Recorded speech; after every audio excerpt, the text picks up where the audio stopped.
एक समय की बात है। एक विशाल हरा भरा और समृद्ध राज्य था।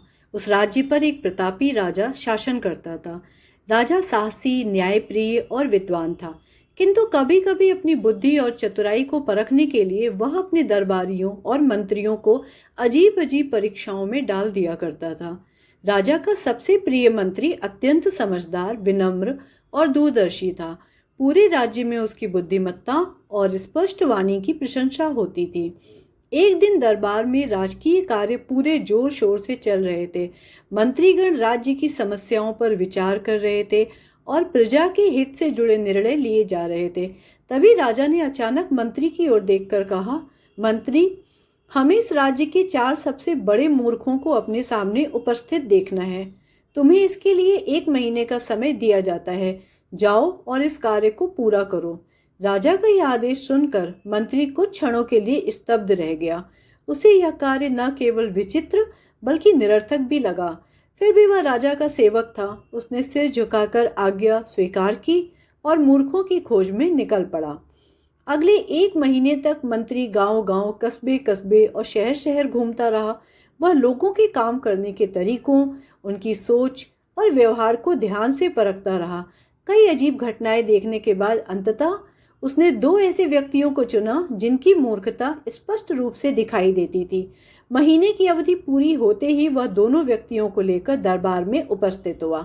जब राजा ने दरबार में केवल 2 लोगों को देखा तो वो क्रोधित हो उठे। मंत्री, हमने तो 4 मूर्ख लाने को कहा था। यह क्या उपहास है? राजा गरजे। मंत्री ने शांत और विनम्र स्वर में कहा, महाराज, कृपया मेरी बात पूरी सुन लें, फिर जो उचित समझे निर्णय करें। राजा ने स्वयं को संयमित किया और बोले, ठीक है, पहले इन दोनों को प्रस्तुत करो। मंत्री ने पहले व्यक्ति को आगे बढ़ाया और कहा, महाराज, यह पहला मूर्ख है। मैंने इसे बैलगाड़ी में अकेले यात्रा करते देखा। गाड़ी पर बैठने के बावजूद इसने अपनी भारी गठरी सिर पर उठा रखी थी। जब मैंने कारण पूछा तो इसने कहा, यदि गठरी गाड़ी पर रखूंगा तो बैलों पर बोझ बढ़ जाएगा। महाराज, जब गाड़ी स्वयं भार उठाने के लिए बनी है तो उससे बड़ा मूर्ख कौन हो सकता है? राजा यह सुनकर मुस्कुराने लगे। फिर मंत्री ने दूसरे व्यक्ति को आगे किया और बोला, महाराज, यह इससे भी बड़ा मूर्ख है। मैंने इसे अपनी भैंस को सीढ़ियों से घर की छत पर चढ़ाते देखा। पूछने पर इसने कहा, छत पर घास उगाई है, इसलिए भैंस को वहीं ले जा रहा हूँ। इसे यह साधारण बात नहीं सूझी कि घास काट कर नीचे लाई जा सकती है। राजा ने सहमति में सिर हिलाया और बोले, वास्तव में ये दोनों बड़े मूर्ख हैं। अब तीसरे को दिखाओ। मंत्री ने हाथ जोड़कर कहा, महाराज, तीसरा मूर्ख आपके सामने खड़ा है। राजा चकित होकर बोले, कहाँ? हमें तो कोई और दिखाई नहीं देता।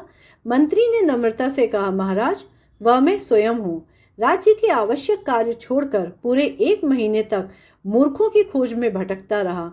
यदि यह मूर्खता नहीं तो और क्या है? दरबार में सन्नाटा छा गया। राजा गंभीर हो गए और बोले, और चौथा मूर्ख? मंत्री ने साहस बटोरकर कहा, महाराज, क्षमा चाहता हूँ, पर चौथे मूर्ख आप हैं।